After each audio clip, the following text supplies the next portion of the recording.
اعوذ باللہ من الشیطان الرجیم بسم اللہ الرحمن الرحیم. عزیزان من، آج جون 1973 کی 3 تاریخ ہے اور درس قرآن کریم کا آغاز سورہ التوبہ کی آیت 85 سے ہو رہا ہے. 9/8 جیسا کہ آپ کو یاد ہوگا، اس لیے کہ کئی درسوں سے مسلسل یہی ایک موضوع زیر نظر چلا آ رہا ہے. بات منافقت کی ہو رہی تھی اور وہی سلسلہ آگے بھی چل رہا ہے. جہاں سے بات شروع ہوئی تھی وہاں آپ نے دیکھا تھا کہ منافقت کی یا منافقین کی تفصیلات تو طویل ہیں،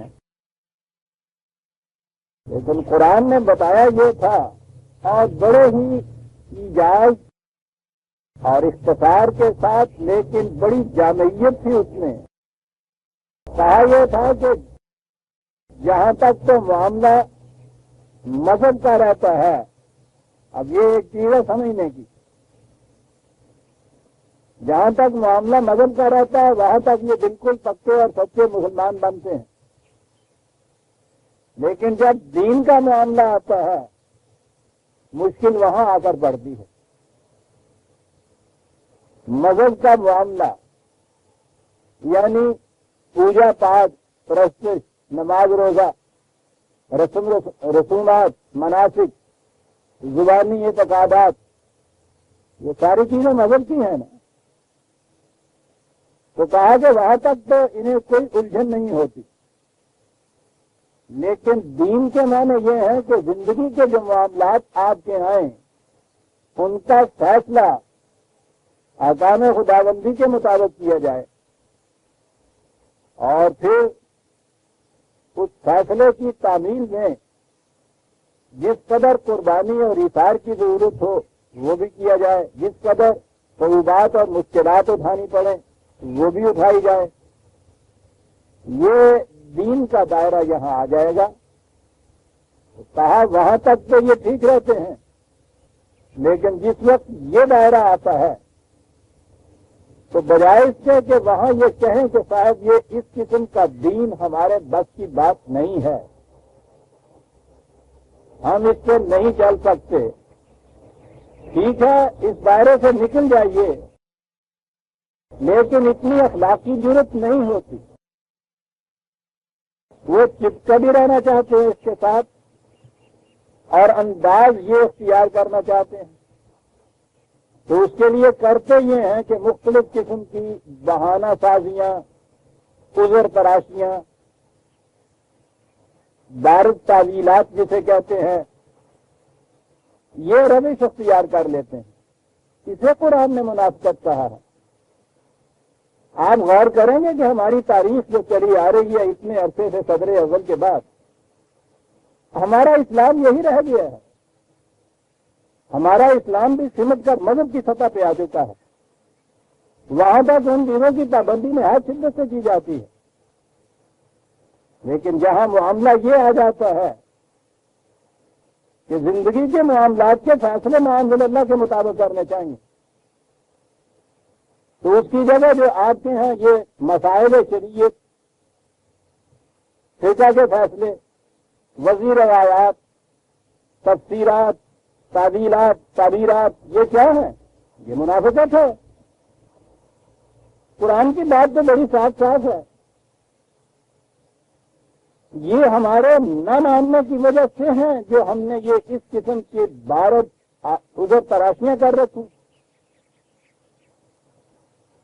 یہ سارے دین سے بچنے کے ہیلے، اس میں بڑی آسانیاں ہوتی. دین تو ایک نظام چاہتا ہے زندگی کا، اور اس نظام میں زندگی کے جتنے معاملے آپ کے آئیں گے ان کے فیصلے آپ کو احکام خداوندی کے مطابق کرنے پڑیں گے. اپنی سیرت اور کردار اس کی بتائی ہوئی اقدار کے قالب میں ڈھالنی پڑے گی. اور ظاہر ہے کہ پابندیاں اپنے اوپر عائد کرنا کچھ تو اس کے لیے ایثار کی ضرورت ہوتی ہے، کچھ تو مشکلات کا سامنا ہوتا ہے۔ یہ ہے وہ مقام کہ جہاں دین کی جگہ یہ مذہب کو ترجیح دیتے ہیں، اور دین مذہب میں تبدیل ہی اس مقام کے اوپر ہوتا ہے۔ یہ لوگ ان باقی معاملات کے اندر ساتھ تھے مسلمانوں، لیکن جہاں یہ مسئلہ آیا اور قرآن نے نمایاں طور پر یہ کہا کہ جب دین کے معاملے میں نظام کے استحکام اور حفاظت کے لیے جہاد کی ضرورت آگے پڑے، وہ بہت بڑا ٹیسٹ تھا ان لوگوں کو۔ اتنا عرصہ تک تو کسی نہ کسی طرح سے یہ نقاب اوڑھ کر بچتے چلے گئے، لیکن جہاد کے معاملے میں تو کسی قسم کی نقاب پوشی کام نہیں دے سکتی۔ یہاں تو میدان جنگ میں آنا پڑے گا، انفاق کے لیے سب کچھ دینا پڑے گا، اور یہاں آ کے ان کی یہ وہ تاؤ تھا جس سے کلئی سخت ہو گئی، کھل گئی۔ یہ ہے وہ مقام جہاں قرآن اس شرح و بس سے یہ دونوں صورتوں میں سورہ انفال اور توبہ میں نہایت وضاحت سے ان کے حالات و قواعد بیان کرتا ہے۔ یہ میں نے جیسا عرض کیا تھا کسی خاص گروہ کے جماعت کے کسی تاریخ میں کسی خاص بنانے کے واقعات نہیں ہیں، یہ تو انسان کی ایک کیفیت کا نام ہے، ایک نہج کا نام ہے، ایک سوچ کا نام ہے، ایک طرز زندگی کا نام ہے، وہ ہر دور میں ہوگی۔ اور جیسا میں نے ابھی عرض کیا ہے، کھلے کھلے الفاظ میں اگر کہنا چاہیں تو یہی بات ہوگی کہ دین بدلا جاتا ہے مذہب میں منافقت کی بنا پر۔ ساتھ بھی رہنا چاہتے ہیں لیکن دین کی سہولت و مشکلات و ایثار و قربانیاں اس سے جی چراتے ہیں، اور اس کے لیے پھر اس قسم کی چیزیں وضع کر رکھی ہیں کہ جن میں یہ کچھ نہ کرنا پڑے۔ آہستہ آہستہ آپ کے ہاں جہاد کے لیے پہلے تو وہ 9 من تیل اکٹھا کیا کہ پھر زیادہ ناچے گی، پھر دارالحرب بنائے اور دارالاسلام بنائے، اور آہستہ آہستہ آتے آتے ایک مقام کے اوپر ایک معمور من اللہ آ گئے، انہوں نے کہا کہ صاحب جہاد جو ہے یہ منسوخ ہی ہو گیا ہے، حکم ہو گیا۔ یہ کیا ہے؟ یہ جی چرانا ہے اس سے۔ تو جی چرانے کے لیے جیسے میں نے کہا ہے، یہ بھی ایک کردار ہے کہ جہاں پہنچنے کے بعد آپ دیکھیں کہ یہ میں نہیں کر سکتا، کھلے بندے اس کا اقرار کیجیے، اس کے لیے تو جرأت کی ضرورت ہے، اس کے لیے بھی ایک کریکٹر کی ضرورت ہے۔ کفر ایک کریکٹر چاہتا ہے، ایتھیزم ایک کریکٹر چاہتی ہے، منافقت کہتے ہوتے ہیں جہاں کریکٹر نہیں رہتا انسان کو، کریکٹر لیس۔ یہ ہے جو ذکر چلا آ رہا ہے ان لوگوں کو۔ آج کی آیت سے بات ایک اور شروع، اور یہ بھی وہ بات ہے کہ وہ کسی خاص زمان اور مکان کی بات نہیں، اس کا لازمی نتیجہ ہر دور میں یہ چیز آتی ہے، اور وہ یہ کہ اکثر یہ اس کے بعد خیال آتا ہے انسان کو کہ صاحب یہ ٹھیک ہے جو بھی آپ ان کو کہیے، برا کہیے بھلا کہیے، لیکن آپ دیکھیے پنپتے کیسے چلے جاتے ہیں یہ لوگ، کامیابیاں کتنی ان کو حاصل ہو جاتی ہیں، کاروبار ان کے چمکتے ہیں، اوور نائٹ ملینئر یہ ہو جاتے ہیں، ملازمتوں میں ہیں تو اس قسم کی منافقت سے، اس قسم کی رشوت ستانیوں سے آپ دیکھیے کتنا کچھ جمع ہو جاتا ہے۔ ہر شخص کے دل میں یہ خیال پیدا ہوتا ہے کہ یہ سب کچھ تو حاصل ہو جاتا ہے اس سے، اور اس میں سے اگر مذہب آ جاتا ہے تو اس میں سے کچھ خراب کی جاتی ہے، کچھ 2.5% دے دیا جاتا ہے، کوئی دیگیں چڑھا دی جاتی ہیں، کوئی نظر نیاز دے دی جاتی ہے، یہ مذہب کا پہلو بھی ساتھ رہتا ہے۔ اور ایسا کرنے والا تو آپ آج دیکھتے ہیں کہ معاشرے میں بھی وہ ایک مقام حاصل کر لیتا ہے، معاشرہ کے جس میں معیار ہی صرف دولت رہ گیا ہے، کوئی ویلیو معیار نہیں رہا۔ یہ وہ ہے جو قرآن میں ایک آیت ہے کہ جب ان کے سامنے قرآن خالص پیش کیا جائے تو کہتے ہیں کہ الغوا فیہ، تو ان کی طرح چائے چائے کرنا شروع کر دیں۔ انہیں تو خیر پتہ نہیں بیچاریوں کو، تو قرآن نے لفظ ہی یہ استعمال کیا ہے، بڑا عجیب لفظ ہے۔ تو یہاں آ جاتی ہے منافقت، یہ سارا کچھ جس طریقے سے بھی ہو اکٹھا کر لیجئے، اور اس میں سے پھر کوٹڈ کہوں گا خدا کو راضی کر لیجئے صدقہ اور خیرات سے، کچھ 20 اللہ کام کرنے سے، اور معاشرے کے اندر منافق کو ذلیل ترین فرد ہونا چاہیے معاشرے میں، لیکن پوری منافقت سے یہ سب کچھ کمانے کے بعد جب یہ اس قسم کے 4 کام کر دیے جائیں اور معاشرے کے اندر بھی عزت مل جاتی ہے تو اس سے انسان یہ فریب کھا جاتا ہے کہ صاحب ٹھیک ہے جو تو یہ کہتے ہیں بات تو ٹھیک ہے جو قرآن کہتا ہے، سارے قرآن پہ کس نے عمل کیا؟ اب دیکھیے نا یہ نیک کام بھی تو کرتے ہی ہیں نا ساتھ اس کے، اور اس سے حاصل اتنا کچھ ہوتا ہے، اور خالص مومن بننے میں تو بہرحال بڑی تکلیفیں اٹھانی پڑتی ہیں صاحب۔ دیانتدار بن کے دیکھ لیا، کاروبار ہی نہیں چلنے دیتے۔ غلط معاشرے کے اندر یہی تو مصیبت ہے غلط معاشرے کی، کہ وہ جو خود لوگ کرتے ہیں وہی غلط پیش اور غلط کار نہیں ہوتے، وہ کسی کو صحیح روش پر چلنے نہیں دیتے کہ اس سے دونوں کے اندر فرق نظر آ جائے گا۔ اس مارکیٹ کے اندر اگر کوئی شخص تہیا کر کے بیٹھے کہ میں نے دیانتداری سے یہاں دکانداری کرنی ہے، پورا جتھا فرنٹ اس کے خلاف کھڑا ہو جاتا ہے کہ اس کو پنپنے نہیں دینا، اب دبا دیتے ہیں۔ دفتروں کے اندر یہ کیفیت، یہ تو ہم لوگوں کی اپنی بیتی ہوئی چیز ہے۔ کسی نے اگر ایفیشنٹلی دیانتداری سے امانتداری سے وہاں کام کرنا چاہے، اتنا تنگ کرتے ہیں اسے ساتھ کہ یا ان کی روش اختیار کرو اور چھوڑ کے بھاگ جائے۔ بڑی ہمت کا کام ہے اس دور کے اندر یہ کچلانا، یہ کیا جاتا ہے تو اس میں تھک کے تنگ آ کے پھر اکثر اوقات یہ ہوتا ہے کہ ایسے لوگ بھی وہ کہتے ہیں کہ صاحب یہ کچھ بھی ہم نے کر کے دیکھ لیا ہوا ہے، کامیابی نہیں ہو سکتی، طریقہ یہی ہے کامیابی کا۔ اس سے ایک فریب کھا جاتا ہے، اور یہ میں نے جیسا عرض کیا ہے بات وہاں کی نہیں، بات آج کی بھی ہے۔ ولا تو جب کا اموالو ہوں و اولادو ہوں، دیکھنا یہ جو اس طرح سے بڑی دولت اکٹھی کر لی انہوں نے، بڑے مالدار بھی ہو گئے، یہ ساتھ اولاد کا ذکر بھی قرآن یہ کرتا ہے۔ اولاد کے معنی جتھا ہوتا تھا اس زمانے میں، وہ دور ایسا تھا، قبائلی دور تھا، قبیلے کے افراد جن کے زیادہ ہوتے تھے ان کی طاقت زیادہ ہوتی، شروع سے یہ بات چلی آتی۔ ابنا کہیں ان کو کہتا ہے، بنون کہتا ہے، بنین کہتا ہے، اولاد کہتا ہے، مقصد اس کے افراد خاندان یا قبیلے کے افراد ہوتا ہے۔ اس زمانے میں تو یہ خاندانی چیز تھی، اس لیے قبیلے کے افراد تھے۔ اس کی جگہ اس دور میں پارٹی سسٹم میں لے رہی ہے، پارٹی کے ممبر زیادہ ہوتے ہیں۔ دیانتدار ایماندار آدمی کوئی تاریخ لے کر اٹھتا ہے، 4 آدمی بھی اس کا ساتھ نہیں دیتے۔ سیاست ہی ایسی ہو گئی آپ کے یہاں کی قیادتی کہ جس قدر اس میں منافقت برتی جائے اتنی ہی زیادہ اولاد، جسے قرآن نے کہا ہے پارٹی ممبر، آج کی اصطلاح میں اسے کہہ لیجیے، جتھا کہہ لیجیے، گروہ کہہ لیجیے، جماعت کہہ لیجیے، اس کے افراد بھی زیادہ۔ وہ کہتا ہے کہ یہ چیز جو ہے صحیح راستے پر دیانتدار صداقت پر چلنے والوں کے لیے یہ بات باعث دھوکے کا باعث نہ کہیں بن جائے، یہ نہ دل میں خیال آنے لگ جائے کہ صاحب یہ دیکھیے نا معیار تو کامیابی ہے، اور دیکھیے کتنی کامیابی ہو رہی ہے، ان مال بھی اتنا اکٹھا کیا، پارٹی کے افراد بھی اتنے ان کے ہاں کے زیادہ ہو گئے۔ ابھی میں عرض کروں گا اس کے متعلق، آج پوری کر دینی چاہیے، عجیب چیز ہے جو قرآن کہہ گیا۔ عزیزان من، جیسا میں نے عرض کیا اور کیا جاتا ہوں، ایک ذرا سا حرف ہوتا ہے اس کے اندر، اور وہ ہوتی ہے سمسم کا وہ حرف جس سے دروازہ کھل جاتا ہے، تالا کھل جاتا ہے۔ کہا انما یرید اللہ ان یعذبہم بہا فی الدنیا وتذہب انفسہم وہم کافرون۔ کہا کہ یہ بات تمہیں کہیں فریب میں نہ ڈال دے، یہی چیز جو تم سمجھتے ہو کہ ان کی کامیابی ہے، یہ دولت کی فراوانیاں، پارٹی کے اتنے زیادہ ممبر، بظاہر معاشرے میں ان کی یہ عزت، یہ سب چیزیں، کہا یہی وہ چیزیں ہیں جن کی بنا پر تباہی آتی ہے۔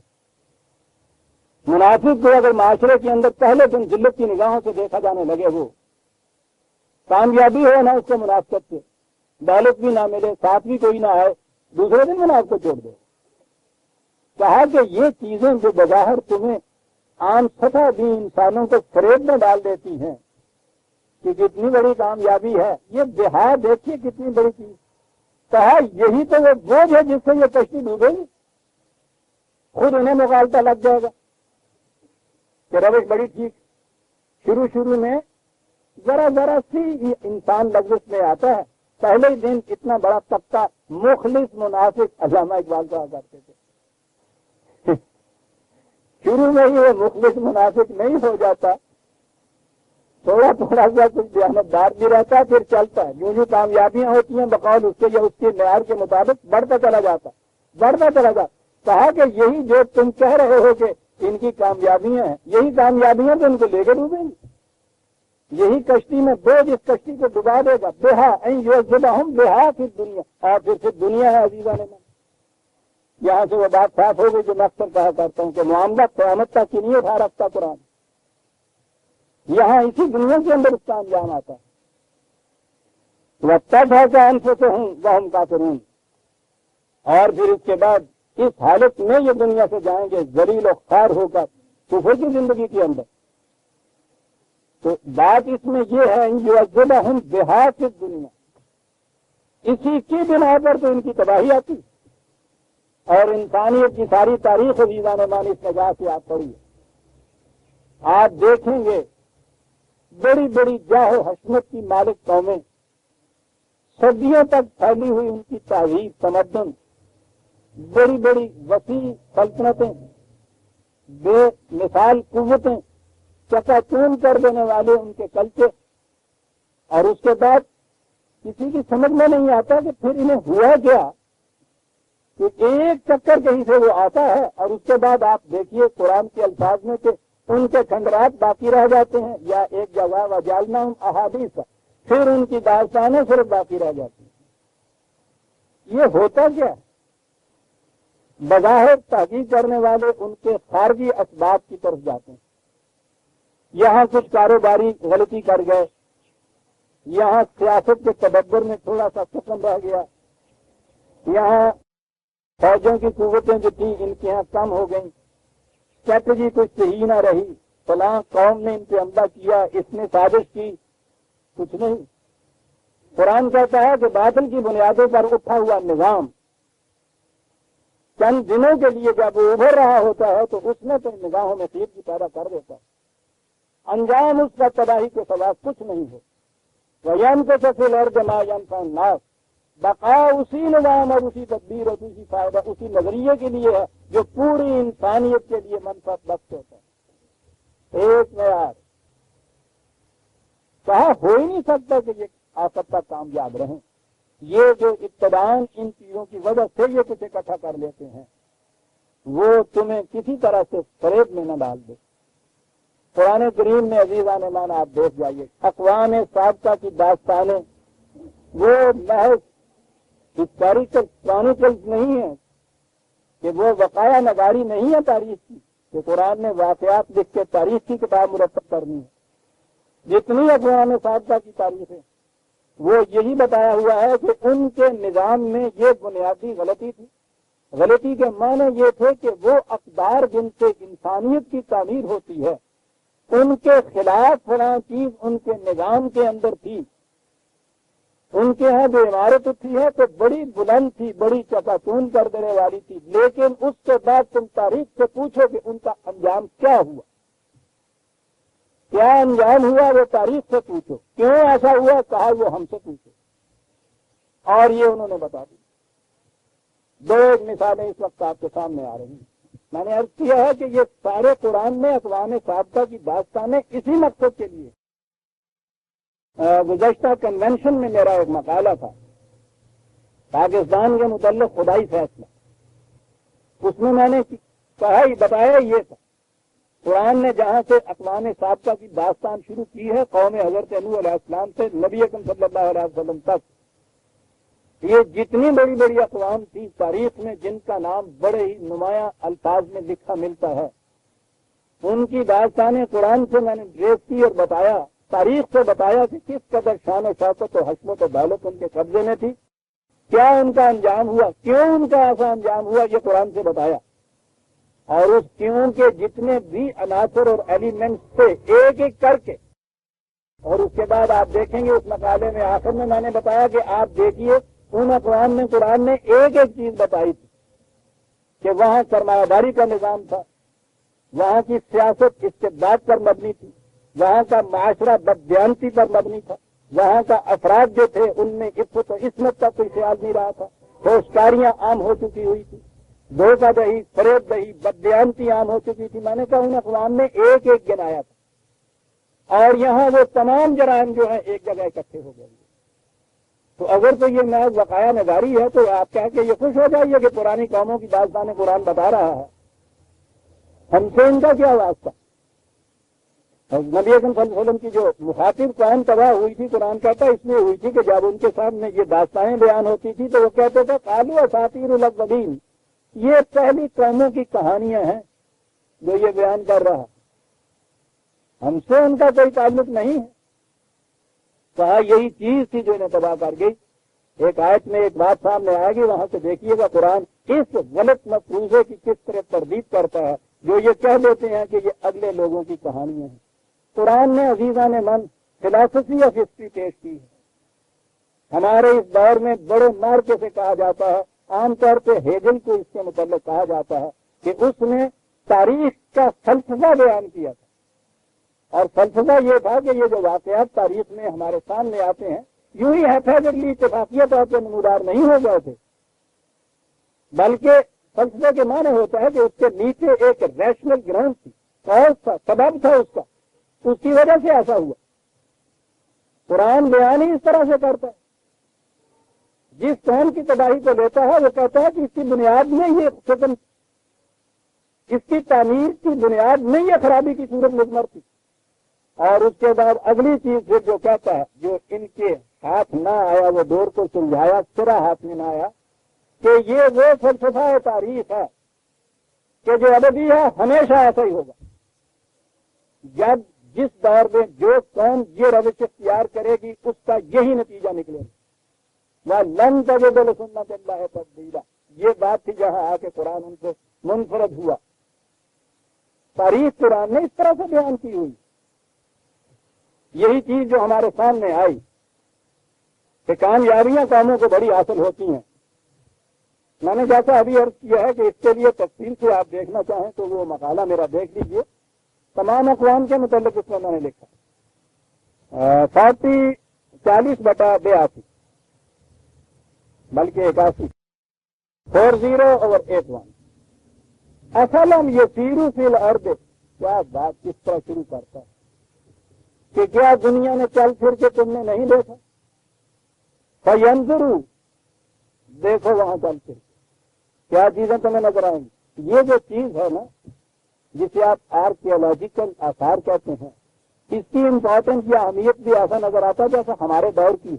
یہ افریات کا جو علم ہے، کھنڈرات کا جو علم، ہم تو یہی سمجھتے ہیں نا کہ یوں ہم بیکار بیٹھے ہوئے ہیں، زمین کھودتے رہتے ہیں، وہاں سے اتنا سا ٹکڑا مٹی کا آ گیا اس کو لے کے بیٹھے ہیں، اور وہ 10 برس اس نے اس کے اوپر بغول ہمارے ضائع کر دیے، اور بتایا یہ کہ صاحب جس کا فرشتہ جو ہے ہمارابی سے جا کے اس طرح سے ملتا ہے۔ ہمارے ہاں اس کی امپورٹنس نظر نہیں آتی۔ اس کی امپورٹنس قرآن نے کہا تھا جا کے دیکھو ان قوموں کی بستیوں کے کھنڈرات کی ٹھیکریوں کو پڑھو اور تمہیں ان کے انجام کا سبب معلوم ہوگا۔ یہ کھنڈرات کی ٹھیکریوں کو پڑھنے کا علم، اس کی طرف توجہ تو قرآن نے دلائی۔ اس سے پیشتر یہ آثار الارض یا حفریات یا آرکیالوجی جو تھی، بس یہ تو ایک برانچ آف سائنس کے تھی نہیں دنیا میں۔ یہ پہلی دفعہ قرآن نے جا کے کہا کہ تاریخ کے پڑھنے کی یہ بھی ٹھیک ہے، جو وقایع نگاریاں لکھی ہوئی تاریخ میں ملتی ہیں وہ بھی ٹھیک ہے، جو یہ لوک گیت جسے آپ عام طور پہ کہتے ہیں کہانیاں مشہور ہوتی ہیں یہ بھی ہیں، داستانیں بھی ہیں، لیکن کہا سب سے زیادہ بنیادی معتبر ترین تاریخ جو ہے ان کھنڈرات سے مرتب ہوتی ہے۔ تو کھنڈرات کی ٹھیکریاں جو پڑھی جائیں گی وہ تو اسی طرح پڑھی جاتی ہیں۔ ان قوموں نے یہاں سے یہ چیزیں دی، اور وہ ڈیڈ لینگویجز جن کا بولنے والا آج کوئی ایک بات ہی نہیں متنفر، ان زبانوں کی تحقیق کر کے زبانوں کو مرتب کیا انہوں نے، اور پھر وہاں سے ان کی ساری تاریخ سامنے آئی۔ وہ تاریخ اس سے کہیں مختلف تھی جو ان لوگوں نے ویسے اکٹھی کی ہوئی۔ قرآن کی آیت پہ آ رہا ہوں، اولم یسیروا فی الارض، یہ یسیروا فی الارض کیوں کہا؟ یہ کیوں نہیں کہا کہ لائبریری میں جا کے بیٹھ کے دیکھتے نہیں ہے کہ کیا کچھ؟ کیوں نہیں کہا کہ فلاں کتاب جو ہے وفیات العوام اور یہ کتاب جو ہے اس کو اٹھا کے کیوں نہیں دیکھ لیتے؟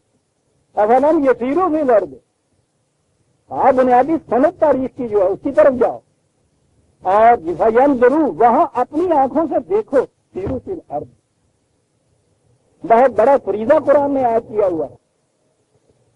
سیروا فی الارض آپ کو شاید یاد ہوگا، پھر وہ بات ذہن میں آ گئی کہ پھر دین نظر میں کیسے تبدیل ہوا۔ یہ سیروا فی الارض قرآن کا فریضہ ہے، اور یہ چیزیں تو پھر کچھ آپ بھی چیز ہیں جو سنا رہے ہیں۔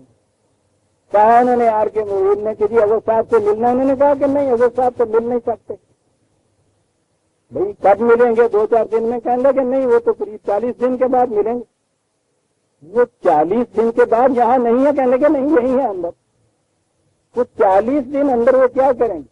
کہنے لگے کہ اظہر صاحب آج کل سیرو فی الارض کا مراقبہ کر رہے ہیں، قلعہ کر رہے ہیں، یعنی ویسے تو یہ سیرو کا قلعہ کرنے سے پہلے کم از کم باہر تو آ جاتے تھے، اب یہ سیرو فی الارض کا فریضہ ادا ہو رہا ہے، 40 دن وہاں اپنے وہ کونے سے باہر نہیں نکلیں گے، سیرو فی الارض کا قلعہ ہو رہا ہے۔ چلیے تو نے جو فرق قرار دیا تھا نا تو وہ یوں پورا ہو رہا ہے، ایک گوشے میں بیٹھے ہوئے۔ وہ کہا تھا اس نے تو کہا تھا ین ضرور، کہنے لگے ٹھیک ہے ہم آنکھیں بند کر دیں سب کچھ نظر آ جاتا۔ اس نے ین ضرور اسی لیے کہا تھا کہ تمہیں پتا چل جائے کہ نظر سے اس کا تعلق ہے، تو کہتے ہیں نہیں یہ آنکھیں بند کرنے کی بات ہے۔ بات میں یہ کہہ رہا تھا کہ افلم یہ سیرو فی الارض ین ضرور کیسا کان عاقبۃ الذین من قبلہم ینظروا، یعنی یذکروا وہ کہتا تو پھر بھی تھا کہ شاید نگاہ بصیرت کی سے کہہ رہا ہے، وہ تو یہ فزیکل ہم کی طرف اشارہ کر رہا ہے، دیکھو ان آنکھوں سے جا کے، تو دیکھا تو اسی طرح جائے گا۔ وہ جو وہاں کھنڈرات یوں پڑے ہوئے ہوں گے ان سے تو نہیں، ان کھنڈرات کے نیچے کچھ جو چھپا ہوا ہے ان سے دیکھا جائے گا نا۔ فینظروا کیف کان عاقبۃ الذین من قبلہم کانوا اکثر منہم واشد قوۃ وآثارا فی الارض، کہا یہ قوم مخالف جو اس وقت تمہارے سامنے آ رہی ہے اور یہ وہ کہہ رہی ہے کہ ہم نے اتنا مال اکٹھا کیا، اتنی اولاد ہے، اتنے برائے خاندان ہے، اتنا جتھا ہے، اتنی قوت، کہنے لگی وہ قومیں ان کے مقابلے میں کہیں زیادہ صاحب طاقت، کہیں زیادہ تعداد ان کی، اکثر اشد قوت وآثارا فی الارض، اور پھر جو کچھ وہ اپنے نشانات دنیا کے اندر کام کر کے گئے اس اعتبار سے دیکھ، وہ ان اقوام سے جو تمہارے سابق ہے یا جو قوم مخاطب اس طرح سے مخالفت کر رہی ہے ان سے کہیں زیادہ آگے بڑھی ہوئی تھی، یہ تو شے کچھ نہیں ہے ان کے مقابلے میں۔ فما اغنی عنہم ما کانوا یکسبون، یہ ان کا کسب و ہنر جس سے یہ کچھ ان سے انہوں نے کیا تھا کسی کام نہ آیا ان، فما اغنی عنہم، کیا کیا الفاظ ہیں عزیزان قرآن، قومیں یہ کچھ اکٹھا کر کے تو مستغنی سمجھ لیتی ہیں اپنے آپ کو کہ اب ہمیں کسی چیز کی پرواہ نہیں۔ یہیں سے استبداد شروع ہوتا ہے، یہیں سے دھاندلی شروع ہوتی ہے۔ جب بھی کوئی قوم کوئی فرد یہ سمجھ لیتا ہے تو مجھے اور کسی کی پرواہ نہیں، وہ دھاندلی شروع کر دیتا ہے۔ اور یہ جو چیز جس کی وجہ سے دھاندلی ہوئی ہے، لفظ کہا فما اغنی عنہم ما کانوا یکسبون، جس دائرے کو قوت کی بنا پہ وہ اپنے آپ کو کہتے تھے کہ ہم مستغنی ہو گئے، ہمیں کسی کی پرواہ نہیں ہے، وہ ان کے کسی کام نہ آئے، اس نے ان کو سب کا مستغنی نہ کر سکا، وہ ان کو اس تباہی سے بچا نہ سکا۔ ما کانوا یکسبون فلما جاءتهم رسلهم بالبینات فرحوا بما عندهم من العلم وحاق بهم ما كانوا به یستهزئون، یوں ہی نہیں کہ چپکے سے بغیر کچھ بتائے ہوئے تباہی آ گئی، آئے ان کو بتانے والے، کہنے والوں نے کہا ان سے کہ غلط ہے یہ روش، اس کا نتیجہ تباہی ہوگا۔ کہا کہ وہ انہوں نے کہا کہ تم کیا بتا رہے ہو، ہمارا علم بڑا وسیع ہے، ہم سب کچھ جانتے ہیں۔ علم کہا ہوا کیا، آقا بہم ماں کانو بہی یستہزئون، مذاق اڑایا ان کا، ہو جاؤ بابا، یہ اس قسم کی باتیں سنتے چلے آ رہے ہیں ہم، جاؤ یاد کہو کہیں جا کے، ہم جانتے ہیں اپنے معاملات کو، ہم نے پوری طرح سے تمام انتظامات کر رکھے ہوئے ہیں۔ کہا کہ بادل کے نظام کی تباہی کا جب نتائج جب سامنے آنے چاہیے تو جن چیزوں کا جس کا وہ مذاق اڑایا کرتے تھے وہی تباہی بن کے چھا گیا، آقا بہم، گھیرا ڈال لیا اس نے۔ فلما رأوا بأسنا قالوا آمنا باللہ وحدہ، جب تباہی محسوس شکل کے اندر سامنے آ گئی تو اس وقت پھر یہ بات یاد آئی کہ ہاں غلط تھے، ہم تسلیم کرتے ہیں اس بات کو کہ یہ ہم روش غلط تھی، ہم اس دوسری روش کو اختیار کرنا چاہتے ہیں۔ کہا کہ نہیں، فلم یکن ینفعہم ایمانہم لما رأوا بأسنا، جب غلط نظام کے تباہ کن نتائج تباہی بن کے سامنے آ جاتے ہیں تو پھر یہ اعتراف کوئی کام نہیں دے سکتا۔ وہ تو اس کی اصلاح کرنا ہوتی ہے نا. اور جب اصلاح کرنے کا موقع وقت ہی باقی نہ رہے تو پھر یہ اعتراف جو ہے یہ کچھ معنی نہیں لیتا. یہ بلکہ قرآن نے جیسا کہ آپ کو معلوم ہے میں نے بتایا قرآن کے قصے میں تو کہا یہ ہے کہ یہ بھی پستی کردار ہے کہ ایسے وقت میں جب یہ مصیبت تباہی سامنے آ جائے تو اس وقت ڈر کے کہنا کہ ہاں میں ایمان لایا. قرآن نے کہا تھا نا یہ جب ڈوبنے لگا ہے تو کہا تھا کہ میں ایمان لا رہا ہوں. عزیزان من فرعون جیسا اتنا بڑا اگر وہ ایمان لائے تو ہمارے ہاں والے تو جلوس نکالتے اس کا. اس نے یہ کہا قرآن کہتا ہے لانا وہ کرنے کا اڑانے پر اس کا اتنے کردار کا ثبوت بھی نہ دیا. موت سامنے آئی تو اس کے بعد یہ کچھ کہنا شروع کر دیا در کفر ہم پختہ نہیں زنار دار اسلام مناسب ہے یہ کردار نہیں. وہ کہا تو بات تو اصل میں یہ تھی کہ وہ قرآن نے کہا ہے کہ وہ اس وقت کی توبہ جب اس کی اصلاح تک کی گنجائش یا موقع باقی نہ رہے وقت باقی نہ رہے توبہ بے معنی ہو جاتی ہے. آخری سانس آتے ہوئے کتنا ہی بڑا کیوں نہ طبیب حاضر اور اعلیٰ درجے کا ڈاکٹر آپ لے آئیں تو بات ختم ہو چکی ہوتی ہے. سوال ہی نہیں ہوتا.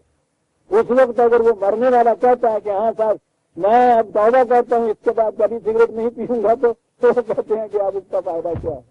وقت گزر گیا پھیپھڑے گل چکے ہیں. آگے اس وقت یہ چیز نہ آئے.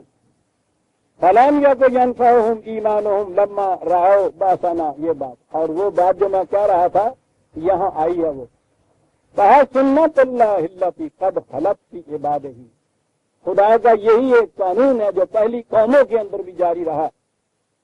اور دوسری جگہ ولن تجد لسنت اللہ تبدیلا دوسرے مقام پہ اس نے کہا اور خدا کا یہ قانون جو ہے اس میں کبھی تبدیلی واقع نہیں ہوگی.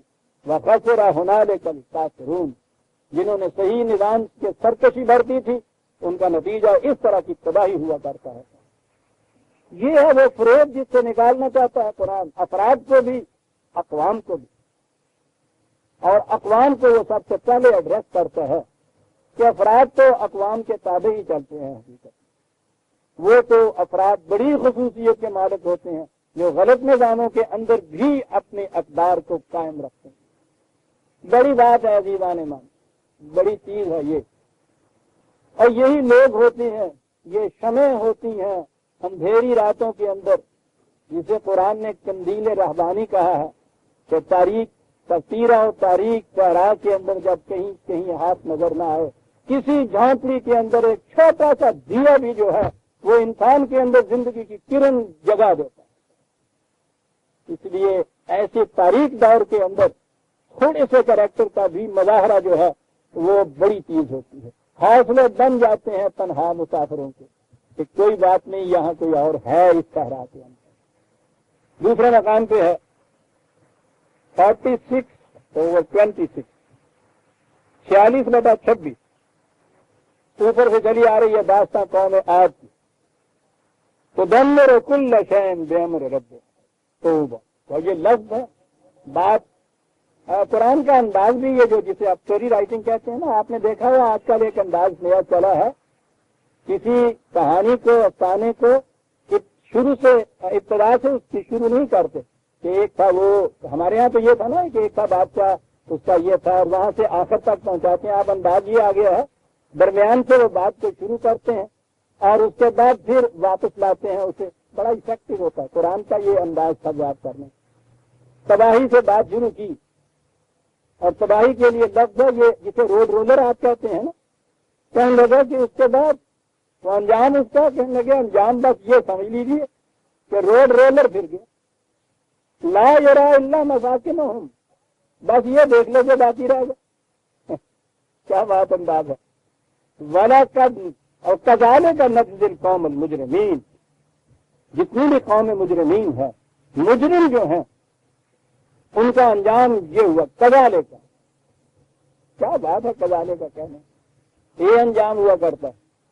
میں نے آپ سے عرض کیا تھا نا کہ جرم کے معنی تو زبان کے اعتبار سے بڑے ہی وسیع ہیں لیکن بنیادی طور پر کہ عربوں کے ہاں جرم کا لفظ بنیادی طور پر استعمال کرتے تھے جب کوئی کسی دوسرے کے پھل کو کاٹ کے اپنے گھر میں لے جائے.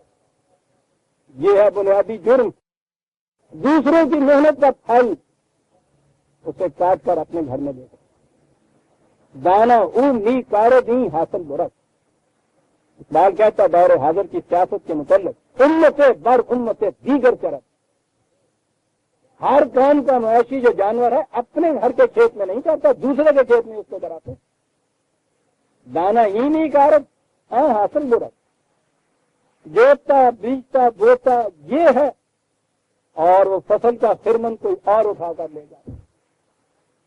یہی تو وہ خرمن تھا کہ جس کے بوجھ سے وہ کہتا تھا کہ اگر اس سے بہکاں کو میسر نہیں آتی روزی تو پھر اس کھیت کے ہر کوشائے گندم کو جلا دے.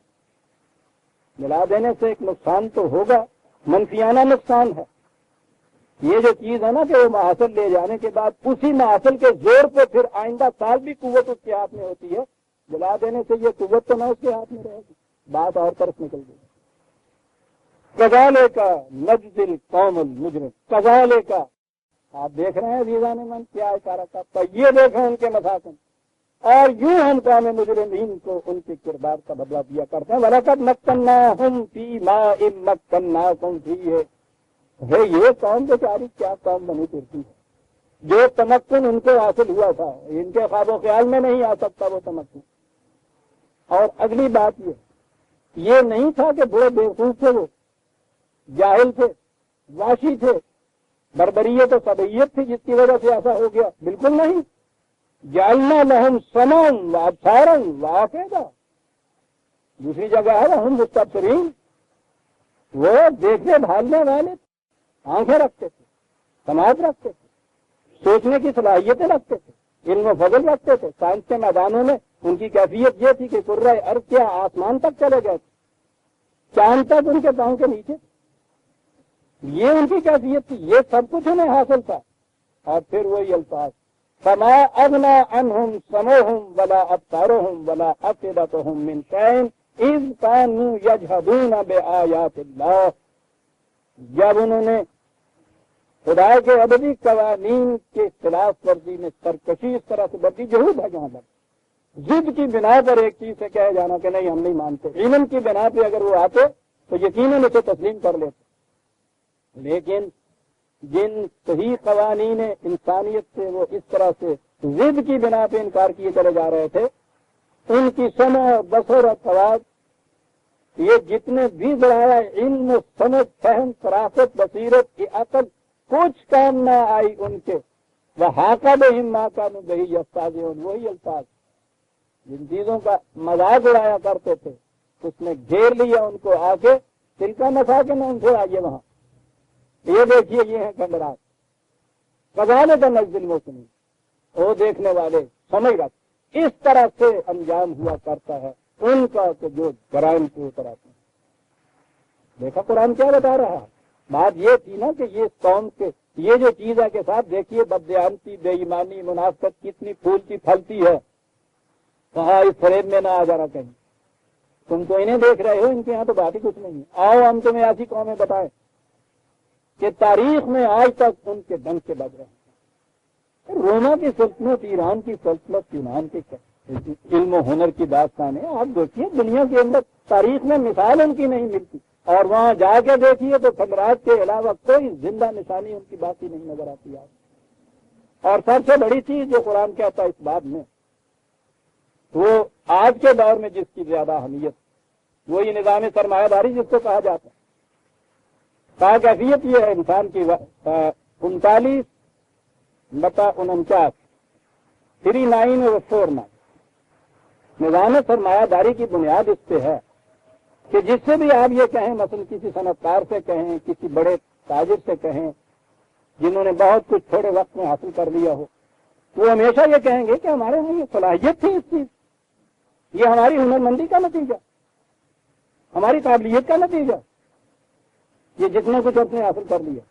اس لیے اب یہ بات کے ساتھ یہ بات کہ ہمارا کیوں ہے، یہ عام منفت ہونا چاہیے لوگوں کے لیے نا، کہ یہ جن کہنے چاچے لگ دینے میں نے اپنی ہنرمندی سے اس کو کمایا ہے. یہ ٹھیک ہے، ان کو میں کچھ گداگری کے طور پر خراب کے ٹکڑے باندھ دوں گا. یہ بات کہ حق للسائل والمحروم، عجیب نہیں قدر اور نیا نظام دے آ رہے ہو کہ جن کی اپنی محنت سے ضروریات پوری نہیں ہوتی ان کا یہ حق کے معلوم ہے تمہارے اس مال کے اندر، ایز اے رائٹ ڈیمانڈ کر سکتے ہیں، اینڈ دا رائٹ ریکگنائزڈ، حق کے معلوم قرآن ہے، حق ہے، خیرات نہیں، حق ہے۔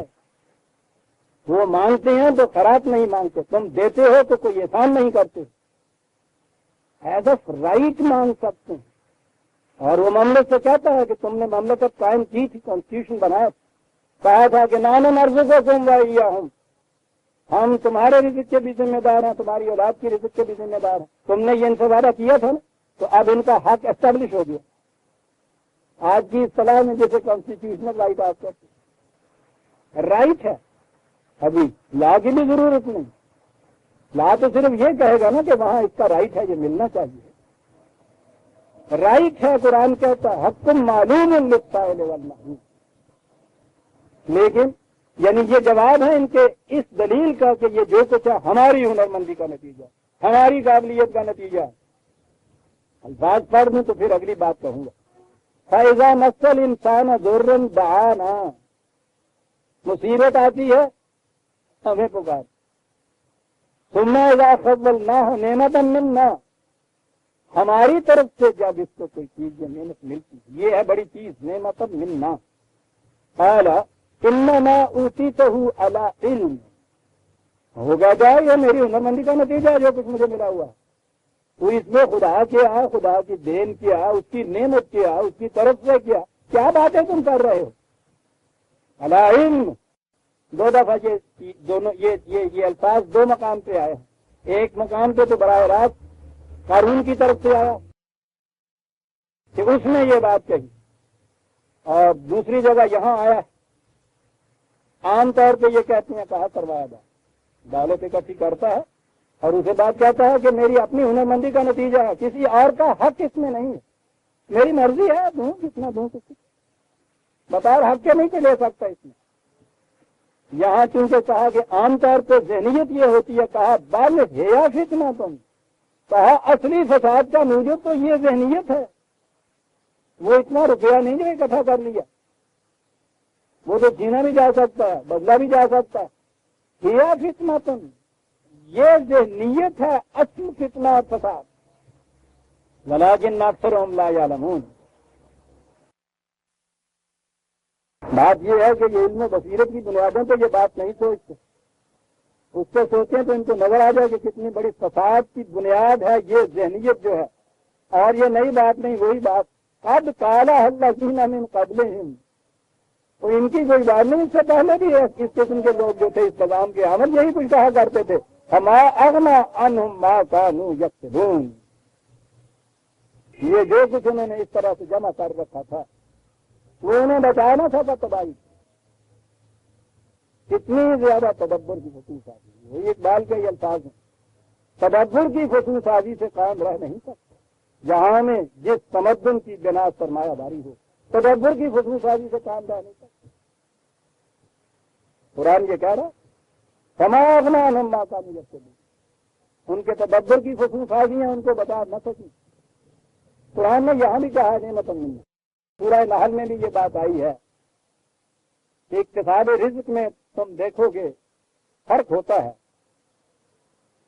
تو وہ جو زیادہ کما لیتے ہیں وہ اس میں ان لوگوں کو شریک نہیں کرتے کہ جو پوری محنت بھی کرتے ہیں، اس کے باوجود اس کا محصول اتنا نہیں ہوتا، وہ انہیں یہ زائد جو ہے یہ نہیں دیتے، یہ کہتے ہوئے کہ صاحب ہوا اس طرح سے تو وہ گھوڑا گدھا سب برابر ہوگا، سب برابر ہوگا۔ وہاں یہ بات آئی ہے، میں یہ کر رہا ہوں کہ اگر کہیں ہمارے یہاں بھی اکنامکس پہ ریسرچ ہوئی، کہیں مسائل حالات ہوئے اور قرآن کو کسی نے بنیاد بنایا تو وہ بتائے گا کہ یہ قرآن بنیادیں کیا بتاتا ہے۔ وہاں کہا ہے اسد نعمت اللہ ہے یجحدون، بات سمجھیے کہ یہ کیا بنیادی طور پہ کہا یہ جاتا ہے، اور یہ چیز میں عرض کروں کہ مجھ سے یہ بیتتی ہے، آتے ہیں اکثر آتے ہیں علماء اقتصادیات بھی آتے ہیں، نئی جنریشن کے نوجوان بھی آتے ہیں، سوال ہی یہ کہتے ہیں کہ صاحب آپ دیکھیے پیدائشی طور پہ بھی بچوں کے اندر آپ دیکھیے صلاحیتوں کا فرق ہوتا ہے، دماغی صلاحیتیں، مختلف ہوتی ہیں، کوئی بڑا ہی ذہین پیدا ہوتا ہے، کوئی غبی پیدا ہوتا ہے، تو آپ اس فرق کو کیسے مٹا دیں گے؟ یہاں سے انسان واقعی کچھ شش و تن میں پڑ جاتا ہے، اور اگلا پھر یہ صغرا کبرا قائم کیا، اور آگے اس کا منطقی نتیجہ کے ساتھ یہ تفاوت طبقات کا جو ہے یہ تو پھر خدا کا منشا ہے۔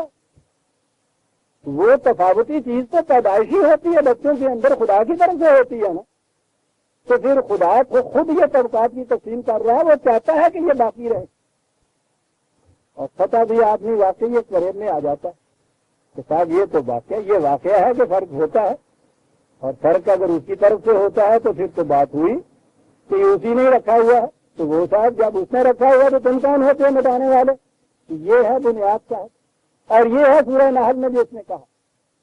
اور عزیزان من، ایک لفظ میں اس کا جواب ہے، میں نے اپنی طرف سے کیا لیا، قرآن کی طرف سے دیا، جب کھڑا ہو گیا سوچیں، قرآن نے جواب اس کا دیا ہے ایسا بنعمت اللہ یا جہنم۔ سوچئے کیا بات ہوئی، ایک سیکنڈ میں بات سمجھ میں آ جائے گی۔ کہتے ہوئے یہی ہے نا کہ صاحب پیدائش کے اعتبار سے اس کو زیادہ اچھی صلاحیت یہ کچھ ملا۔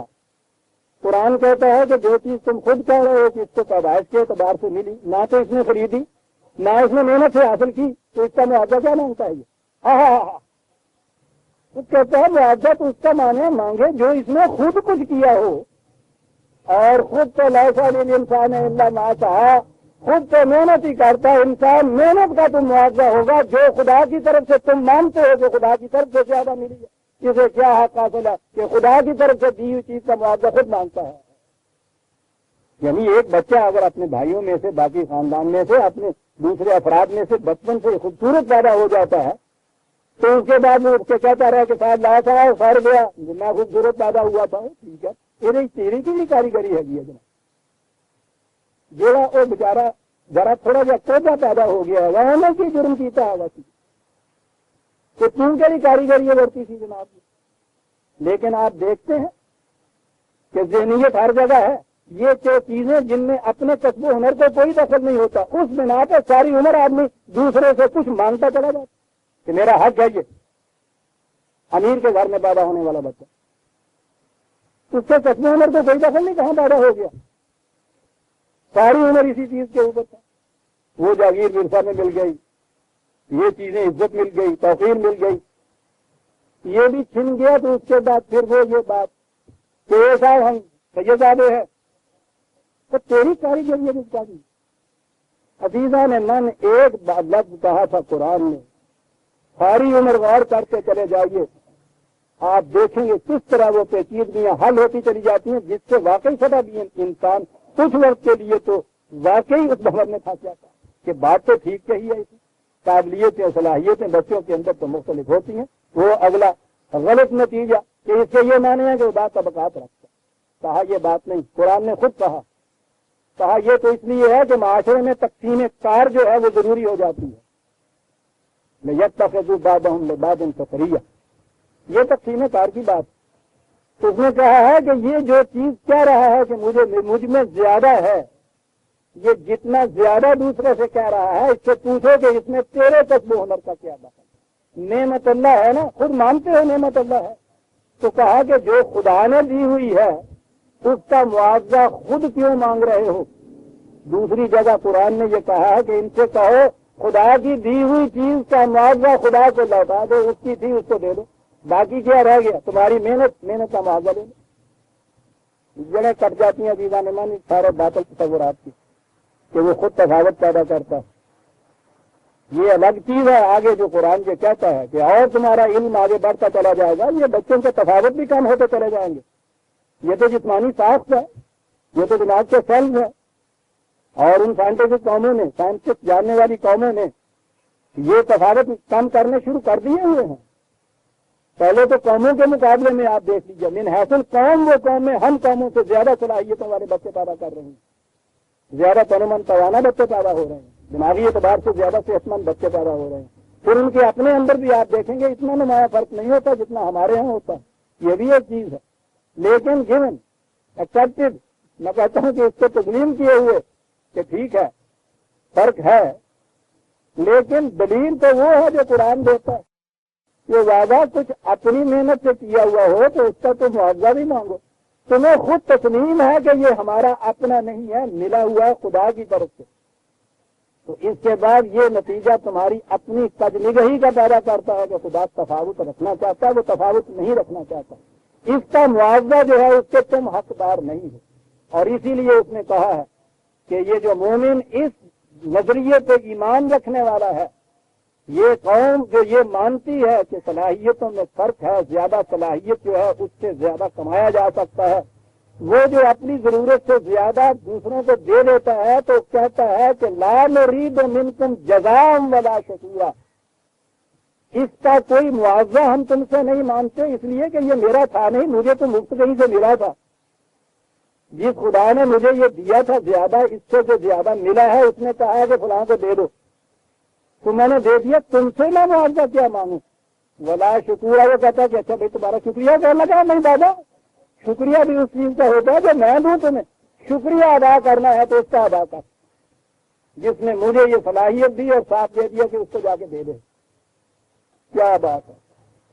دیکھ رہے ہیں عزیزان من، جسے آپ نے پیورلی اکنامک اور اقتصادیات کے مسائل کہا ہوا ہے، قرآن کس طرح سے حل کرتا ہے ان کو، اور پھر اگلی چیز کس طرح سے یہ حل کی اس نے۔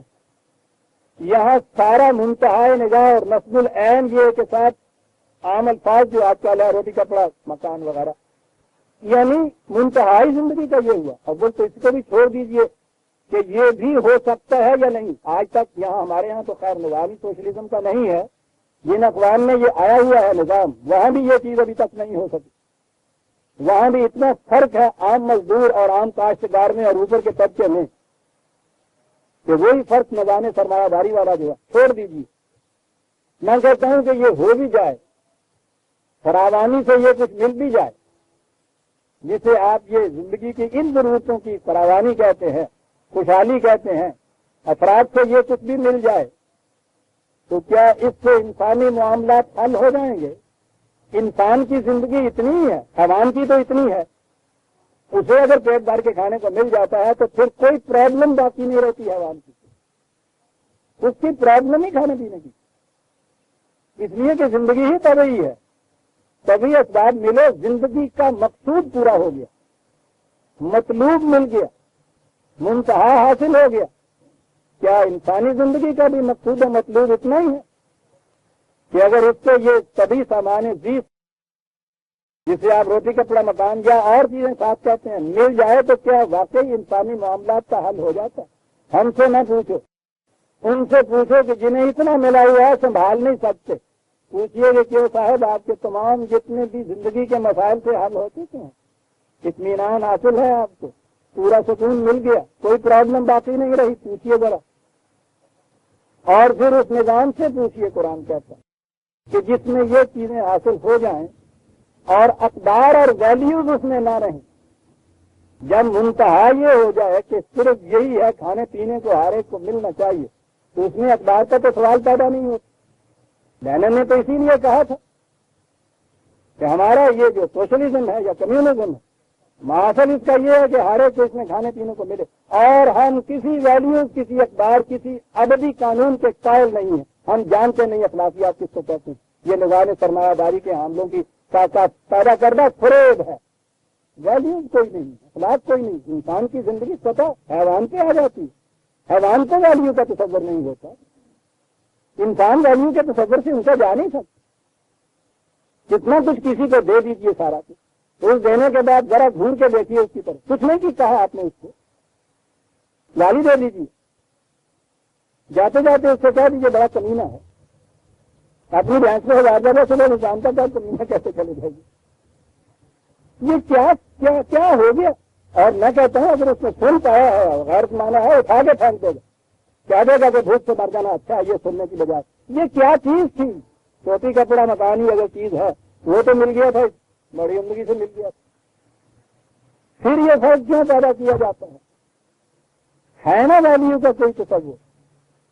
وہ یہ کہتا ہے کہ نظام وہ ہے چلنے کے قابل، چل سکنے کے قابل، جس میں ویلیوز کی بنیادوں پہ معاشی نظام تمہارا کام، وہ کہتا ہے میں کر کے بتاتا ہوں، اور وہ چیلنج کرتا ہے کہ تم ویلیوز کے درمیان میں سے نکال کے میکینیکلی کوئی نظام قائم کر کے بتا دیجیے، نہیں چل سکے گا، 4 دن کی بات نہیں ہے کہ مطلب 4 دن تو جواریہ بھی جس دن جیت کے آتا ہے اس دن عیاش مراری عیاش لکھتا ہے اس دن پوچھو نا گھر کی جگہ کر کر لگ جانی ہے کہنا 2 دن پوچھے کرو. پہلے دن جب وہ آتا ہے گھمانے کے بعد تو کرتا ہے بلائے دل سے جانا کی اگر لیتے تو ہم لیتے اور دوسرے دن وہ ہارتا ہے تو اس کے بعد میرے مولا میری بگڑی کے بعد آنے لگتا یہ چیز جو ہے قمار بازی بات آ گئی یار پتہ نہیں قوم تو کوئی علم تھا یا ویسے کیوں یہ قمار تو کمر سے ہے نا. اور کمر کے متعلق کل تک تو یہی پتا تھا کہ دنیا کی حسین ترین چیز اور اسی چاند سے اب جو پردہ اٹھتا ہے وہ تصویر سامنے آتی ہے بچے ڈر جاتے ہیں. جب بے نقاب ہوا ہے وہ چاند تو اندر سے یہ نکل آیا ہے. پتہ نہیں اس قوم نے قمار یہاں سے کیوں لفظ نکالا تھا. اس کی چاندنی روشنی حسن تو اتنا کرے گا نگاہ دلکش و جاذب اور اس کے بعد جو اس کی تصویر آتی ہے تو بڑی بھیانک. یہ قمار یہاں سے بہرحال تو وہ یہ کہتا ہے کہ یہ جو تم خوشحالیاں دیکھتے ہو یہ جو باز کی جیت ہے. ایک ہی دن میں نہ فیصلہ کر لو 2-4 دن کا انتظار کر لو اس کے بعد پھر تم نے دیکھ لینا. عجیب عجیب مثالیں دیتا ہے. وہ پودا جو 2 دن کے اندر کھڑا ہو جاتا ہے 10 دن کے اندر وہ جو پھل بھی دے دیتا ہے کہتا 30 دن پھر مرجھا بھی جاتا ہے. کھجور کے پودے کو دیکھو ٹھیک ہے 40 سال اس زمانے میں لگتے تھے پکنے میں اور اس کے بعد کہتا 4000 سال تک کچھ نہیں بگڑتا. یم کو بقا اس کے لیے ہے جو انسانیت کی منفعت کے لیے تم کرتے ہم تو یہ وہ نظام تمہیں. میں نے ابھی عرض کیا ہے کہ یہ فراوانیاں جتنی قرآن کہتا ہے معاش کی اس کی بنا پہ لفظ آ گیا ہوا ہے وہ عزیزان مان 28/58 28/58. ساتھ ہمارے نگاہوں میں یہ بات ہے کہ جس قوم کے اندر معاشی خوشحالیاں ہوتی ہیں وہ قوم تباہ نہیں ہوتی. مطمع نگاہ یہ ہے مطلب تمہارا کم اہلکنا من قریۃ بطرت معیشتھا. کتنی ایسی قومیں تم تاریخ میں دیکھو گے اوور فلو کر رہا تھا جن کے یہاں کا بطرت معیشتھا اوور فلو کر رہا تھا رزق جن کے یہ ان کی کیفیت. جاؤ جا کے دیکھو کہ کتنی دولت تھی ان کے پاس. فَتِلْكَ مَسَاكِنُهُمْ لَمْ تُسْكَنْ مِنْ بَعْدِهِمْ إِلَّا قَلِيلًا. اور یہ ہیں ان کے مساکن کے کھنڈرات جن میں ان کے بعد کوئی بسا ہی نہیں. اس قسم کی تباہی گھر خالی کر جائے کوئی تو دوسرا بس جاتا ہے. گھر تباہ ہو جائے تو اس میں پھر دوسرے میں بسنا کیا ہے. قومیں ایسی بھی تباہ ہوئی ہیں کہ ان کے بعد وہاں کسی دوسری قوم نے جگہ ہی نہیں لی. ان کی تباہی ایسی ہوئی ہے ان کی. یہ ہے وہ قومیں لم تسکن من بعدہم الا قلیلا وکنا نحن الوارثین. ہم اس کے وارث ہوئے کوئی وارث بھی باقی نہ رہا. کنا نحن الوارثین وما كان ربك مهلك القرى حتى يبعث في امها رسولا يتلو عليهم آياتنا. وہاں ایسا نہیں ہوا ہے کہ ہم نے یوں ہی اندھیرے میں بغیر بتائے ہوئے کسی قوم کو تباہ کر دیا. قوموں سے پہلے یہ واضح کر دیا جاتا کہ یہ روش غلط ہے جس پہ چل رہے. میں پوچھتا ہوں کہ آج دنیا کی کون سی قوم ہے جس تک یہ کچھ نہیں پہنچ سکا کہ یہ روش غلط ہے. ختم نبوت کے معنی یہ تھے کہ اس کے بعد خود کوئی نبی آ کے براہ راست نہیں بتاتا. ذرائع ابلاغ اور وسائل رسم و وسائل اتنے عام ہو چکے ہوئے تھے کہ دنیا ساری تو اب اس کی تنابیں کھینچ کے ایک محلہ بن گئی ہوئی ہے. ریموٹ کارنر بھی دنیا کا آج کوئی ایسا بعید ترین جیسا بھی کوئی ایسا نہیں رہا جہاں آپ کہیں کہ ایک آواز وہاں تک نہیں پہنچ رہی. اس لیے یہ جو کہا گیا ہے کہ کوئی قوم علاقہ تباہ نہیں ہوتی جب تک کہ ہمارے پیغام بر وہاں نہیں آتے. تو پیغام بر جو ہے وہ نبی پیغام بر نہیں ہے. آج تو پیغام ہوا کے کندھوں پہ اٹھا ہوا ساری دنیا میں بیک وقت پھیل جاتا ہے اور پھیل چکا ہوا ہے یہ سارا کچھ جو ہے. آپ نے دیکھا کہ نبوت کا سلسلہ کیوں ختم کیا تھا قرآن نے. پیغام ہی دینے کے لیے وہ آتا تھا نا. دنیا سمتی ہوئی تھی تو ایک ہر قریے میں قرآن کہتا قوم آتا تھا رسول آتا تھا. ہر قوم میں آتا تھا ہر بستی میں آتا تھا ہر زمانے میں آتا تھا. اور جب آگے بڑھتا گیا انسان اور وہ دور آ گیا جس میں یہ بچہ بالغ ہو گیا اور یہ اسباب رسل و رسائل اور مواصلات اور ذرائع ابلاغ اس قدر عام ہونے کا دور آ گیا، اب ایک فرد جو تھا خدا کی طرف سے آگے پیغام پہنچائے وہ سلسلہ ختم کر دیں، پیغام کو محفوظ کر دیجیے، صاحب یہ پیغام چلے گا اپنے پاؤں آپ، اور اس میں کہا یہ طاقت ہے اس پیغام کے اندر، یہ چلے گا۔ تو یہ جو کہا ہے کہ ہم نے کسی بستی کو اس طرح سے علاج نہیں کیا تھا کہ وہاں پیغام دینے والے نہ ہوں، تو اب کہا جائے گا تا وقت کہ وہاں پیغام نہ پہنچا ہوا، پیغام پہنچا ہے، وہاں اگلی بات ہے، یہ پیغام پہنچا تو اس کے بعد بات کیا ہوئی، پھر کون تباہ ہوا ان میں سے، وَمَا كُنَّا مُهْلِكِ الْقُرَىٰ إِلَّا وَأَهْلُهَا ظَالِمُونَ، صرف اس وقت تباہ ہوئے کہ جب وہاں کے رہنے والے ظالم۔ اب ظلم جو ہے اس کی قرآن سے پھر پوچھئے کہ کیا کیا چیزیں بتاتا ہے، کئی درس چاہیے اس کے لیے عزیزان مان کے ظلم کسے کہا جاتا ہے۔ قرآن نے جب یہ کہا بنیادی طور پر کہ ہلاک وہی قوم ہوتی ہے جس میں ظلم آ جاتا ہے، تو ظلم کی تفصیل و تشریح اس نے اس انداز سے کی ہے کہ اس کے سمجھنے میں کوئی ابہام و التباس نہیں رہا، بڑے متعدد گوشے اس نے گنائے ہیں ظلم۔ ہمارے ہاں تو یوں ہی ظلم کہا جاتا ہے نا، دھاندلی، ناانصافی، زیادہ سے زیادہ کسی کورٹ کا فیصلہ جو ہمارے حق میں نہ ہو، لیکن قرآن تو بڑی چیزوں کو ظلم کرتا، بہرحال چھوڑیے، تو کہتا تباہی آتی ہے جب ظلم آتا ہے۔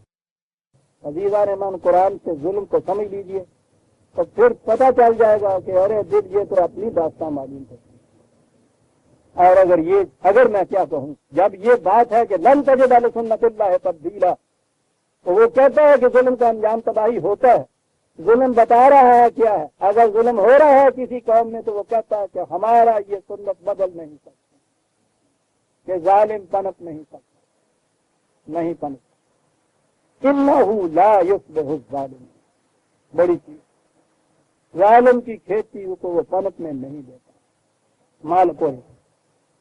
کہا بات یہ ہے وَمَا أُوتِيتُم مِّن شَيْءٍ فَمَتَاعُ الْحَيَاةِ الدُّنْيَا وَزِينَتُهَا، ٹھیک ہے بہت کچھ ان کے ہاں تمہیں نظر آیا، بڑی مال و دولت، ثروت، عیش و عیاشی کی زندگی، تو کہا یہ سب چیزیں ٹھیک ہے، یہ قریبی مفاد ہیں، سبھی زندگی کے مفاد ہیں، اور زیب و زینت کی چیزیں بھی ہیں، وَمَا عِندَ اللَّهِ خَيْرٌ وَأَبْقَىٰ، خدا کے قوانین اور اقدار کے تابع جب یہی کچھ ملتا ہے تو اس میں خیر بھی ہے اور تقویٰ بھی ہے۔ دیکھو شر کے مقابلے میں خیر لے آیا قرآن، پہلی چیز تو یہ لے آیا کہ اس کا نتیجہ خیر ہی خیر ہو جائے، اور اس کے بعد یہ چیز لایا کہ پہلے کہا ہے نا کہ یہ ہلاک تباہی ہو جائے گی، وہ اب اسی میں باقی رہنے کی صلاحیت ہے۔ کہا کہ یہ بات جو ہے یوں ہی نہیں ہم نے کہہ دیا کہ تم یہ آنکھیں بند کر کے مان لو، ایسا لا تعقلون، عقل کے جذبات سے الگ ہو کے اگر تم سوچو گے تو اسی نتیجے پہ پہنچو گے جس سے ہم پہنچا رہے ہیں تمہیں، کہ ظلم کا نتیجہ تباہی کے سوا کچھ نہیں ہو سکتا۔ افلا تعقلون پڑھ رہا ہے بات یہ ہوئی عزیزان مان، جو میں یہ کہہ رہا تھا، قرآن نے کہا یہ ہے کہ یہ جو پھر فریب سا کھا جاتے ہیں لوگ کے ساتھ، بددیانتی، بے ایمانی، منافقت، آپ دیکھیے تو صحیح، آپ کہتے ہیں پلٹ نہیں سکتے، وہ تو دن بدن آگے بڑھتے چلے جاتے ہیں، دولت بھی ہے، قوت بھی ہے، اختیارات بھی ہے، ثروت بھی ہے، سب کچھ، اور آج اس دور کے اندر بہرحال عزت بھی ہے، اور چاہیے کیا؟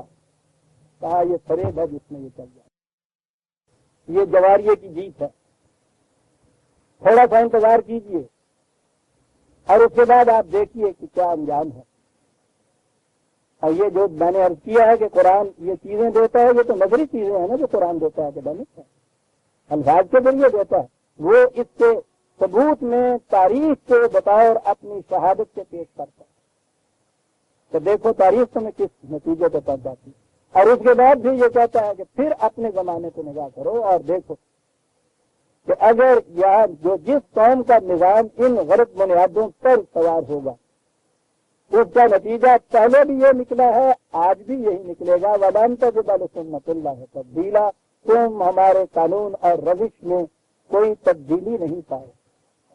میں عرض کر دوں اس بات میں سے بات آ جاتی ہے، قرآن نے لا تبدیل لکلمات اللہ بھی کہا ہے، وَلَن تَجِدَ لِسُنَّتِ اللَّهِ تَبْدِيلًا کہا، یہ دو لفظ جو ہے قرآن شاعری نہیں کرتا، عام طور پہ مرادفات جو ہوتے ہیں یہ شاعری کے لیے ہوتے ہیں، کہ وہ شعر میں ایک لفظ آتے ہیں تو اس سے وہ وزن ٹھیک نہیں بیٹھتا، تو اس کی جگہ ایک مرادف لے آتے ہیں کہ اس کا ذرا وزن ٹھیک ہو جائے، ورنہ شاعر اور انگبی میں کوئی فرق نہیں فارسی زبان میں۔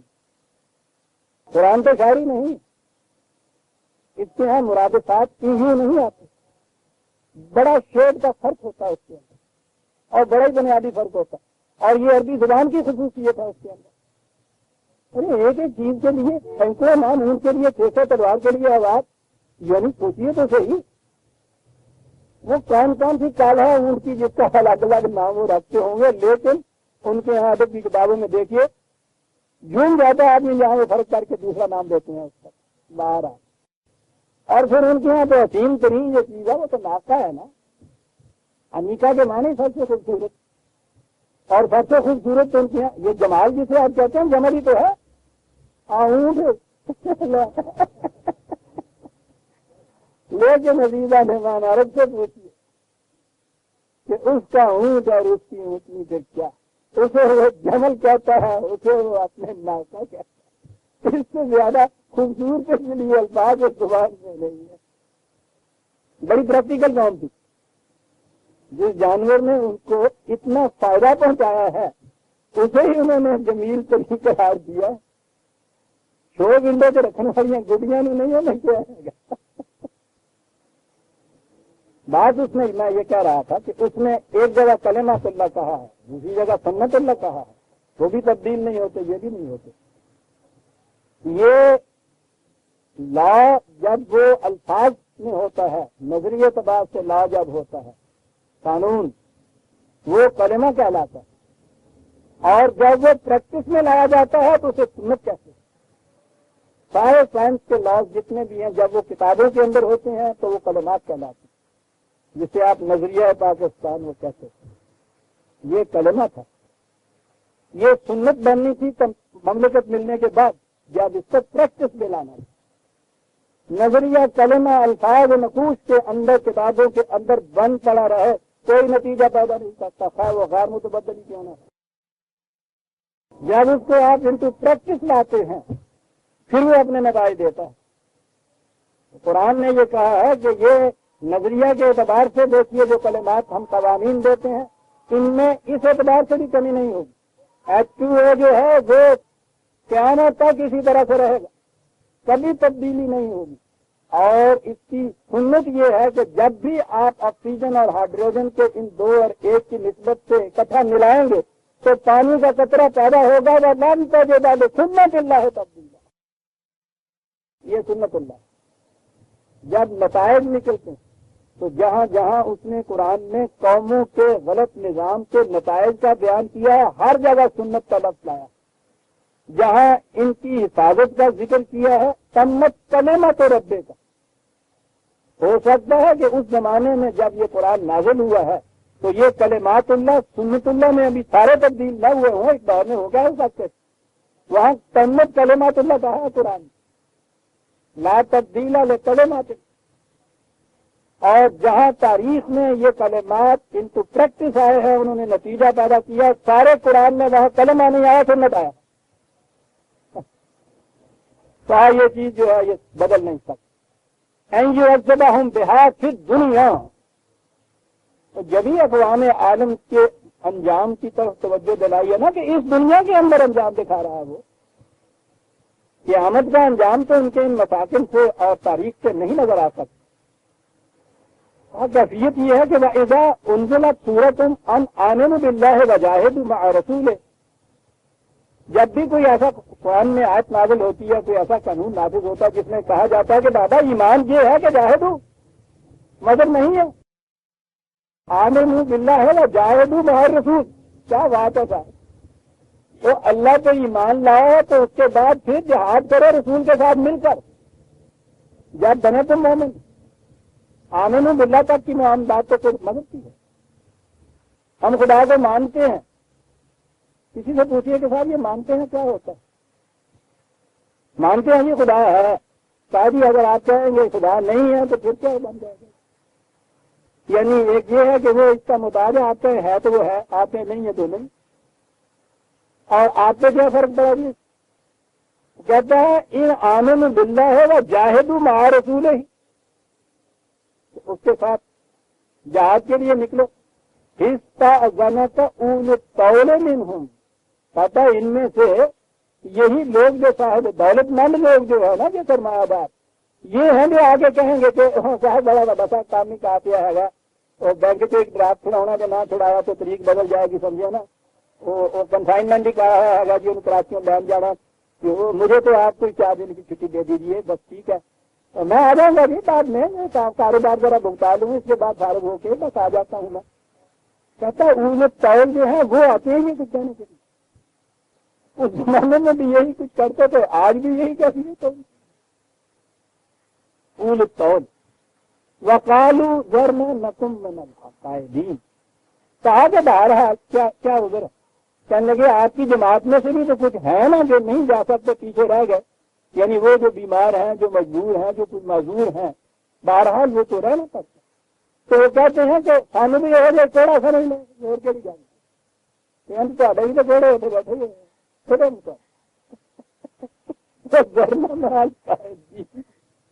یعنی ہم تمہارے اسلام سے تو نہیں بھاگ رہے، مسلمانوں سے تو الگ نہیں ہو رہے، مسلمانوں کے بھی تو دو گروہ ہے نا، اس سے آگے ہے نا کہ جو پیچھے رہ جانے والے ہیں. تو ٹھیک ہے ہمیں ان میں شمار کر لیجیے. یہ انہیں طول کہتے ہیں، موت نے انہوں نے کہہ دیا. رضو بأن یکونوا مع الخوالف، کیا بات ہے قرآن کی. انہوں نے قائدین کہا تھا، انہوں نے خوالف کہا.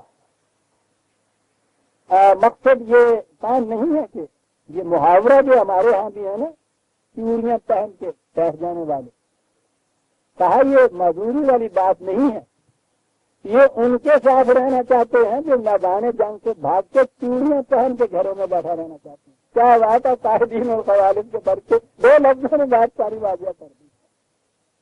قائدین میں تو وہ آ سکتے ہیں کہ جو واقعی معذور ہو اور نہ جا سکیں.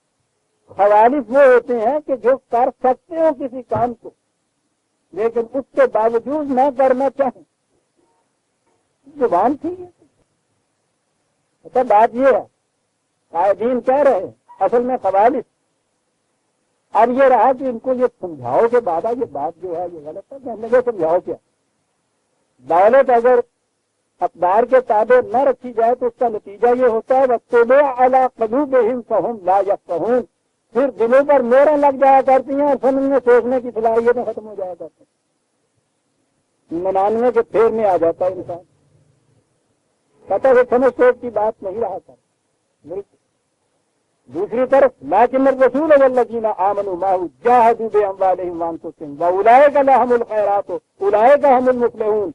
اس کے مقابلے میں جو کہہ رہے ہیں کہ قائدین کے ساتھ ہمیں بیٹھ دیں تو بتاؤ کہ ایمان لانے والے جو ہیں وہ معذور، ان کی مثال نہ لو. وہ یہ ہیں کہ جو ایمان لائے ہیں اور اس کے بعد جب آواز آئی ہے ہتھیلیوں پہ سر رکھتے ہوئے اموال اور انفس دونوں سے جہاد کے لیے یوں نکل چلے ہیں کہ سینہ تنقید سے باہر ہے دم تنقید. یہ ہیں وہ لوگ اولئک لهم الخیرات. وہاں خیر کہا تھا، یہاں جمع آئی ہے اس کے مطابق. اب میں نے جیسا عرض کیا تھا کہ بڑی چیز تو انسان کی اور حیوان کی ماں بہن کی یاد یہ ہے کہ انسان کو اختیار اور ارادہ دیا گیا. یہ جتنے بھی فرائض قرآن نے اس قسم کے دیے ہیں اس کے لیے ہمیشہ کہا ہے کہ اس سے خیر زیادہ بڑھے گا، اختیارات کی وسعتیں بڑھ جائیں گی انسان کی، جس کا ترجمہ ہم نے محض نیکی کر لی. یہ جو فارسی زبان کے اندر ترجمے ہوئے نا سب سے بات کیا ہے نا، نیکی نیک بخت، پھر نیک بخت تو تجھے سمجھ لیا جب آتا بھی کتا لا جاتی ہے وہ کچھ نہ کہ خیرات. اور خیرات کا لفظ پھر ہمارے ہاں جہاں ہے جو مٹی پلید اس کی ہوئی، یعنی جس کو کوئی اختیاری بیچارے کو نہیں دیتے، گداگر فقیر خیرات مانگنے والا وہ ہے. یہ عظیم چیز تھی لائق لهم الخیرات. وہ کہتا ہے یہ جنگ میں جانے سے تم کیا دیکھتے ہو کہ متعدد مستقبات ایک جنگ جیت کے اور دیکھو اختیارات کی وجہ سے کتنی اور زیادہ بڑھ جاتی ہیں تمہارے. واہ واہ واہ. یہ پابندیاں لا یکلف اللہ نفسا الا وسعها ترجمہ ہو گیا ہمارے یہاں کے ساتھ. خدا ہر ایک کی وسعت کے مطابق ہی اس کو یہ تکلیف دیتا ہے، یعنی دیتا ہے تکلیف ہوگی. یوں کر لے فلا کا یہ ترجمہ اللہ غصہ ہے جتنے جگہ سے ہوں ہے ٹھیک ہے. اور پھر اس کا تو پیمانہ وہ شخص خود ہے نا, وہ ایک آدھا کے دن آدھے نہیں ہوگا ہے جس سے پھر سے آپ 20 سے دیکھ بدو اور وہ یہ کہے کہ میں نہیں اٹھا سکتا تھا کام کیجیے. آپ کس پیمانے سے ماپیں گے کہ اٹھا سکتا اللہ غصہ. کہا یہ تھا قرآن نے کہ یہ جو پابندیاں ہیں جنہیں تم پابندیاں سمجھ رہے ہو یہ پابندیاں نہیں ہیں, یہ پابندیاں اس لیے ہیں کہ تمہاری وسعتیں زیادہ ہوں نفس کی, تمہاری ذات کی وسعتیں ہیں. یہ تو نہر کی ٹھوکر ہے کہ جو بظاہر نظر آتی ہے کہ راستے میں ایک پابندی ہے, راستے میں رکاوٹ ہے, وہ اس لیے ہوتی ہے کہ اس کی رفتار میں اور تیزی آ جائے. جتنی زیادہ درخت کی جڑیں زمین میں زیادہ گہری چلی ہوئی ہوں گی وہ پابند ہوگا جتنا زیادہ گہرائیوں کا اتنا ہی اونچا چلا جائے گا. جتنا وہ اپنی پابندی کو کم کر دے گا سال کے اوپر اوپر ہی اس کی جڑیں رہیں گی. ایک جھونکا آئے گا وہ گیا, اس کو خیرات حاصل نہیں ہوں. سن لیا خیرات کیا ہوتا ہے؟ اولئک لہم الخیرات واولئک هم المفلحون.